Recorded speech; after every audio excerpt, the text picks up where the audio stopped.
8GB ராமோட 256GB ஸ்டோரேஜோட ஒரு நல்ல பெர்ஃபார்மன்ஸோட 108 megapixel கேமராவோட 15000 ரூபாய் பிரைஸ் செக்மென்ட்க்கு ஒரு மொபைல் ஃபோன் வேணும் அப்படின்னு நினைக்கிறீங்களா?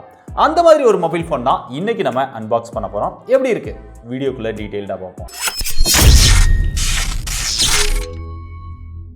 அவங்களோட பிரீமியம் செக்மெண்ட் மொபைல் அப்படிங்கிறதுனால இந்த டைம் பிளாக் கலர் பாக்ஸ் வந்து கொடுத்துட்டாங்க.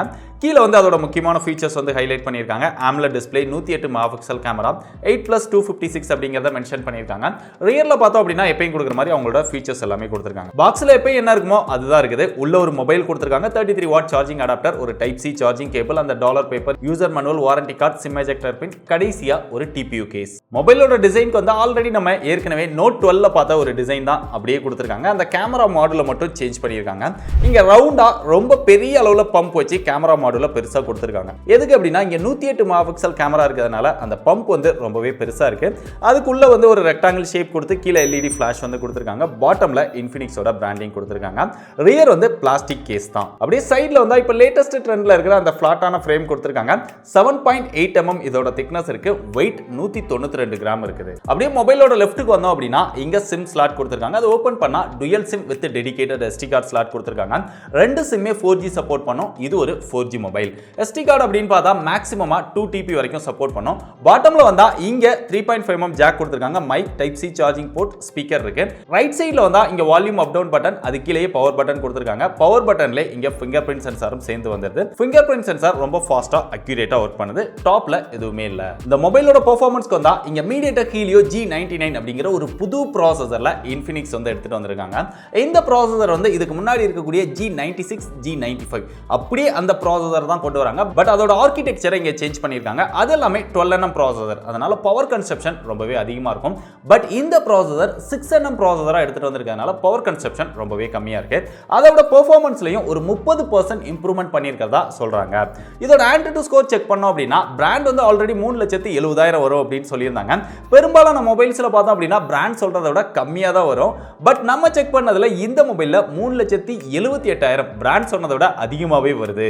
கேமிங் பெர்ஃபார்மன்ஸ் அப்படின்னு பார்க்கும்போது இந்த பிரைஸ் செக்மென்ட்க்கு இது one of the best 4G processor அப்படின்னு சொல்லலாம். லோ கிராபிக்ஸ்ல எல்லா ஹையர் எண்ட் கேம்ஸுமே ரொம்பவே நல்லாவே ஹேண்டில் பண்ணுது.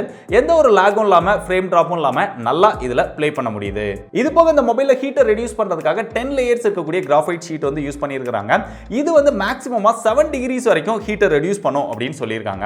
பட் நம்ம யூஸ் பண்ண வரைக்கும் பெருசா இந்த மொபைல்ல வந்து ஹீட்டிங் இஷ்யூ எதுவுமே நம்ம பார்க்கல. ஓரளவு லிட்டில் பிட் வார்ம் தான் இந்த மொபைல்ல இருக்குது. இது மட்டும் இல்லாம இந்த மொபைலோட பெர்ஃபார்மன்ஸை இம்ப்ரூவ் பண்றதுக்காக இந்த மொபைல்ல 8GB RAM கொடுத்திருக்காங்க. 256GB ஸ்டோரேஜ் கொடுத்திருக்காங்க. விர்ச்சுவல் RAM இந்த மொபைல்ல அவைலபிளா இருக்கு. 5GB விர்ச்சுவல் RAM நம்ம எக்ஸ்டெண்ட் பண்ணிக்க முடியும். டோட்டலா 13GB RAM வரைக்கும் யூஸ் பண்ணிக்க முடியும். பட் விர்ச்சுவல் RAMால பெருசா பெர்ஃபார்மன்ஸ்ல டிஃபரன்ஸ் இருக்காது. அது போக இதுல LPDDR4X டைப் RAM யூஸ் பண்ணிருக்காங்க. UFS 2.2 சப்போர்ட் வந்து கொடுத்திருக்காங்க. அப்படியே இந்த மொபைலோட கேமராஸ் அப்படின்னு பார்த்தா இங்க பிரைமரி சென்சாரா 108 மெகாபிக்சல் சாம்சங்கோட ISO செல் சென்சார் வந்து யூஸ் பண்ணிருக்காங்க. அதுக்கப்புறம் ஒரு ரெண்டு கேமரா, ஒரு 2 மெகாபிக்சல், ஒரு டெப்த் சென்சார், ஒரு AI சென்சார் அப்படிங்கிற மாதிரி கொடுத்திருக்காங்க. கடைசியா ஒரு குவாட் LED ஃபிளாஷ் இருக்கு. செல்ஃபி கேமரா அப்படின்னு பார்க்கும்போது இங்க 16 மெகாபிக்சல் செல்ஃபி கேமரா கொடுத்திருக்காங்க. கேமராவோட பெர்ஃபார்மன்ஸ் அப்படின்னு பார்த்தா அந்த 108 மெகாபிக்சல்ல தனியா எடுக்கிறதுக்கான ஆப்ஷன் வந்து கொடுத்திருக்காங்க. எப்பயும் கொடுக்குற மாதிரி நிறைய கேமரா ஃபீச்சர்ஸ் வந்து கொடுத்திருக்காங்க. பட் நார்மலா நம்ம அந்த 13 மெகாபிக்சல்ல போட்டோஸ் எடுக்கும்போது ஓரளவு ஷார்ப்பா டீடைல்டா நம்மளால போட்டோஸ் வந்து எடுத்துக்க முடியுது. பட் அந்த 108 மெகாபிக்சல்ல செலக்ட் பண்ணி நம்ம போட்டோஸ் எடுத்தோம் அப்படின்னா போட்டோஸ் பார்க்கிறதுக்கு நல்லா இருந்தாலுமே பட் டீடைல் வந்து அந்த அளவுக்கு கிடைக்கல.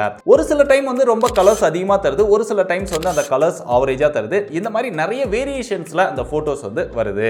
சோ சிம்பிளா சொல்லணும் அப்படின்னா அவுட்டோர்ல நல்ல லைட்டிங் கண்டிஷன்ல எடுத்தீங்கன்னா மட்டும் தான் போட்டோ ஓரளவு நல்ல குவாலிட்டியா நம்மளால எடுத்துக்க முடியுது. அப்படிங்க செல்ஃபி கேமராவுக்கு வந்தோம் அப்படின்னா இது நல்லாவே பெர்ஃபார்ம் பண்ணுது அப்படின்னு சொல்லலாம். நல்ல லைட்டிங் கண்டிஷன்ல எடுத்தோம் அப்படின்னா போட்டோஸ் வந்து ஷார்ப்பா ஓரளவு டீடைல்டா நம்மளால எடுத்துக்க முடியுது. சோ ஓவராலா கேமராவோட பெர்ஃபார்மன்ஸ் அப்படின்னு பார்த்தா எபோவ் ஆவரேஜ் அப்படின்னு சொல்லலாம். அந்த 108 மெகாபிக்சலை இன்னும் நல்லா ஆப்டிமைஸ் பண்ணி கொடுத்தாங்க அப்படின்னா இன்னும் பெஸ்டா இருக்கும். வீடியோஸ் அப்படின்னு பார்த்தா ரியர் கேமரால மேக்ஸிமமா 2K 30 FPS ல நம்மளால வீடியோ ஷூட் பண்ணிக்க முடியும். 1080 60 FPS லயே நம்மளால எடுத்துக்க முடியும். செல்ஃபில மேக்ஸிமமா 1080 30 FPS ல தான் வீடியோஸ் வந்து ஷூட் பண்ண முடியும். வீடியோஸ்மே பெரிய அளவுல டீடைல்டா நம்மளால எடுத்துக்க முடியல. நான் சாம்பிள் காமிக்கிறேன், பார்த்துட்டு எப்படி இருக்குன்னு நீங்களே முடிவு பண்ணிக்கோங்க. இந்த மொபைலோட டிஸ்ப்ளேக்கு வந்தா இங்க 6.7 இன்ச்ல Full HD Plus AMOLED display, 180 Hz touch sampling rate, 60 Hz refresh rate, maximum peak brightness 1000 nits. அது போக வைட் வைன் L1 சர்டிஃபிகேஷன் கொடுத்திருக்காங்க. 100% DCI P3 கலர் கேமட் சப்போர்ட்டும் இருக்குது. சோ ஓவராலா டிஸ்ப்ளேக்கு என்ன தேவையோ எல்லாமே கொடுத்திருக்காங்க எக்ஸெப்ட் அந்த refresh rate தவிர்த்து. இந்த டிஸ்ப்ளேவை பிராண்ட் ஃபிளாக்ஷிப் AMOLED டிஸ்ப்ளே அப்படின்னு சொல்றாங்க. பட் அந்த அளவுக்கு நமக்கு பெருசா எதுவுமே டிஃபரன்ஸ் தெரியல. அவுட்டோர்ல யூஸ் பண்ணும்போது நல்ல பிரைட்டா டிஸ்ப்ளே வந்து நம்மளால சன்லைட்லமே யூஸ் பண்ணிக்க முடியுது. இன்டோர்ல யூஸ் பண்ணும்போது அந்த கலர்ஸ், ஷார்ப்னஸ், டீடைல்ஸ் இது எல்லாமே நல்லா இருக்குது. வியூவிங் எக்ஸ்பீரியன்ஸும் ரொம்பவே நல்லா இருக்குது. சோ ஓவராலா டிஸ்ப்ளே எக்ஸ்பீரியன்ஸ் இந்த பிரைஸ் செக்மென்ட்க்கு அவங்க கொடுத்திருக்கிறது நல்லாவே கொடுத்திருக்காங்க. ரெஃப்ரெஷ் ரேட் மட்டும் கொஞ்சம் எக்ஸ்ட்ரா கொடுத்திருந்தாங்க அப்படினா இன்னும் நல்லா இருந்திருக்கும். மொபைலோட சாஃப்ட்வேருக்கு வந்தா இங்க out of the box Android 12 ஓட XOS 10.6 அப்படிங்கிற லேட்டஸ்ட் வெர்ஷன் கொடுத்திருக்காங்க. எப்பவும் கொடுக்குற மாதிரி அந்த தேவையில்லாத ப்ளூடூத், தேவையில்லாத புஷ் நோட்டிஃபிகேஷன்ஸ் இதெல்லாம் இருக்க தான் செய்யுது. தேவையில்லாத ஆப்ஸ் எல்லாமே மேக்ஸிமம் நம்மளால அன்இன்ஸ்டால் பண்ணிக்க முடியுது. பட் இவ்வளோ ப்ளூடூத் கொடுத்திருக்க வேண்டாம் அப்படின்னு நினைக்கிறேன். அது போக அவங்க கொடுக்குற அந்த எக்கச்சக்கமான ஃபீச்சர்ஸ் எப்பயும் போல கொடுத்திருக்காங்க. அந்த social turbo, kids mode, gaming mode, peek proof அப்படிங்கிற மாதிரி எக்கச்சக்கமான ஃபீச்சர்ஸ் இதுலயுமே இருக்குது. அதெல்லாமே நம்ம யூஸ் பண்றதுக்கு நல்லாவே இருக்குது. அப்படிங்க மியூசிக் எக்ஸ்பீரியன்ஸ்க்கு வந்தா எப்பயும் கொடுக்குற மாதிரி இந்த மொபைலே டுயல் ஸ்டீரியோ ஸ்பீக்கர் கொடுத்திருக்காங்க. பாட்டம்ல ஒன்னு, டாப்ல அந்த இயர் பீஸோட சேர்ந்து வந்துருது. மியூசிக் எக்ஸ்பீரியன்ஸ் ஓரளவு நல்லாவே இருக்கு. இந்த பிரைஸ் செக்மென்ட்க்கு DTS சரவுண்ட் சவுண்ட் சப்போர்ட்டோட வருது. இது போக லீனியர் மோட்டாரோட 4D வைப்ரேஷன் ஹாப்டிக்ஸ் ஃபீச்சரும் கொடுத்திருக்காங்க. அதுவும் யூஸ் பண்றதுக்கு நல்லா இருக்குது. ஓவராலா மொபைலோட எக்ஸ்பீரியன்ஸை நமக்கு பெட்டர் பண்ணுது. இதுவரைக்கும் நம்ம சொன்ன விஷயங்கள்லாம் யூஸ் பண்றதுக்காக இந்த மொபைல்ல 5000 mAh பேட்டரி கெபாசிட்டி கொடுத்திருக்காங்க. அதுக்கு சப்போர்ட் பண்ற மாதிரி 33 வாட் அடாப்டர் பாக்ஸ்க்குள்ளே வருது. மொபைல்ல 33 வாட் சார்ஜிங் ஸ்பீட் வந்து சப்போர்ட் பண்ணும். அதை யூஸ் பண்ணி நம்ம சார்ஜ் பண்ணோம் அப்படின்னா 1.5 மணி நேரத்துல மொபைலை வந்து ஃபுல் சார்ஜ் பண்ணிக்க முடியுது. பேட்டரியோட பெர்ஃபார்மன்ஸ் எப்பயும் கொடுக்குற மாதிரி ரொம்பவே நல்லா இருக்குது.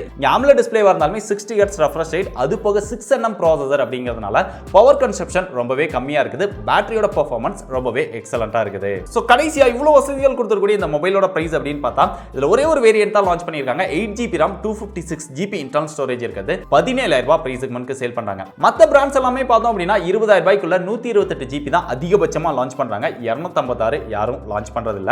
இதுக்கு முன்னாடி Infinix தான் லான்ச் பண்ணாங்க. இப்பயும் Infinix தான் லான்ச் பண்ணிருக்காங்க. இது போக இந்த மொபைலுக்கு ஆஃபர் அப்படினும் கொடுக்குறாங்க. நீங்க ப்ரீபெய்ட் அதாவது பே பண்ணி வாங்குனீங்க அப்படின்னா உங்களுக்கு 1500 ரூபாய் டிஸ்கவுண்ட் கொடுக்குறாங்க. அதனால நீங்க 15500 ரூபாய்க்கு வாங்கிக்க முடியும். அது போக Flipkartல நீங்க சூப்பர் காயின் வச்சிருந்தீங்க அப்படின்னா 500 காயின் கொடுத்து இன்னொரு 500 ரூபாய் டிஸ்கவுண்ட் வாங்கிக்க முடியும். சோ டோட்டலா இது எல்லாமே சேர்த்து இந்த மொபைலை 15000 ரூபாய்க்கு வாங்கிக்க முடியும். 15000 ரூபாய்க்கு தேவையான எக்கச்சக்கமான ஃபீச்சர்ஸ் ஆல்ரெடி நான் சொன்ன மாதிரி கொடுத்திருக்காங்க. சோ இந்த ஃபீச்சர்ஸ் எல்லாம் வச்சு இந்த மொபைல் ஒர்த்னு நினைக்கிறீங்களா? அந்த 256GB ஸ்டோரேஜ்க்காகவே இந்த மொபைலை வாங்குவீங்களா? சோ நீங்க என்ன நினைக்கிறீங்க அப்படிங்கறத மறக்காம டீடைலா கீழ கமெண்ட் பண்ணுங்க. ஒருவேளை ட்ரை பண்ணி பார்க்கணும் அப்படின்னு நினைச்சீங்கன்னா பெஸ்ட் பை லிங்க் டிஸ்கிரிப்ஷன்ல கொடுத்திருக்கேன். ட்ரை பண்ணி பாருங்க.